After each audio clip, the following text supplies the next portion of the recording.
নানা নাটকীয়তার পর অবশেষে গাজায় শুরু হয়েছে বহু প্রতীক্ষিত যুদ্ধবিরতি। মুক্তি দেওয়া হবে এমন ৩ ইসরায়েলি জিম্মির নাম প্রকাশ করেছে হামাস। এরপরেই গাজায় যুদ্ধবিরতি শুরুর বিষয়টি নিশ্চিত করেছে কাতার। কিন্তু এখন প্রশ্ন, যুদ্ধবিধ্বস্ত গাজার দায়িত্ব যাবে কার হাতে? ফিলিস্তিন সরকার, হামাস নাকি ফাতাহ?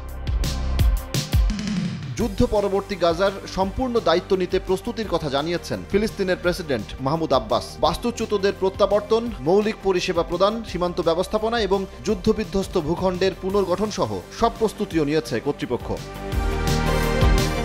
২০০৭ সাল থেকে গাজার দায়িত্বে থাকা হামাসের প্রতিদ্বন্দ্বী আব্বাসের নেতৃত্বাধীন এই ফিলিস্তিন কর্তৃপক্ষ। পশ্চিম তীরের দায়িত্বে থাকা ফাতাহ গোষ্ঠী ফিলিস্তিন কর্তৃপক্ষের সঙ্গে যুক্ত। হামাস ২০০৬ সালে ফিলিস্তিনের নির্বাচনে জয়ী হয়েছিল। যদিও হামাসের পক্ষ থেকে এখন বলা হচ্ছে যুদ্ধ পরবর্তী গাজায় তারা দায়িত্ব নিতে চায় না। আবার হামাসের অন্য একটি পক্ষ বলছে বেসামরিক কার্যক্রমের দায়িত্ব তারা ফিলিস্তিন কর্তৃপক্ষকে দিতে প্রস্তুত।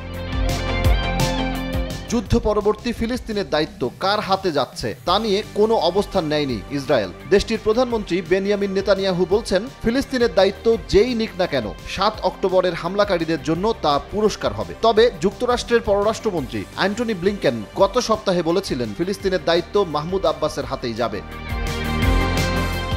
এদিকে হামাসের সঙ্গে যুদ্ধবিরতি চুক্তির বিরোধিতা করে ইসরায়েলের কট্টর ডানপন্থী জাতীয় নিরাপত্তা বিষয়ক মন্ত্রী ইতামার বেন গাভির সহ ৩ মন্ত্রী পদত্যাগ করেছেন। এমনকি তার দলের আরও ২ সদস্য পদত্যাগ করেছেন ইসরায়েলি প্রধানমন্ত্রী বেনিয়ামিন নেতানিয়াহু সরকারের মন্ত্রিসভা থেকে।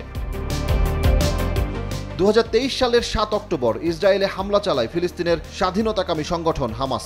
এই হামলায় ১,২০০ জনের বেশি নিহত হন। জিম্মি করে গাজায় নিয়ে যাওয়া হয় ২৫০ জনের বেশি মানুষকে। ইসরায়েল বলছে গাজায় হামাসের কাছে এখনও ৯৮ জন জীবিত অথবা মৃত অবস্থায় রয়েছেন। হামাসের এই হামলার দিন থেকেই গাজায় নির্বিচার হামলা শুরু করে ইসরায়েল। গাজা কর্তৃপক্ষের দাবি, এই হামলায় এখন পর্যন্ত ৪৬,৮৯৯ জন ফিলিস্তিনি নিহত হয়েছেন। আহত ও বাস্তুচ্যুত হয়েছেন লাখো মানুষ। ৩ ধাপে কার্যকর হবে গাজার যুদ্ধবিরতি। প্রথম ধাপে ৩৩ জন ইসরায়েলি জিম্মিকে মুক্তি দেবে হামাস, যার বিনিময়ে কারাগারে থাকা বন্দী ১৯ বছরের কম বয়সী নারী ও শিশুদের মুক্তি দেবে ইসরায়েল। সরিয়ে নেওয়া হবে ইসরায়েলি বাহিনীর একটি অংশকেও।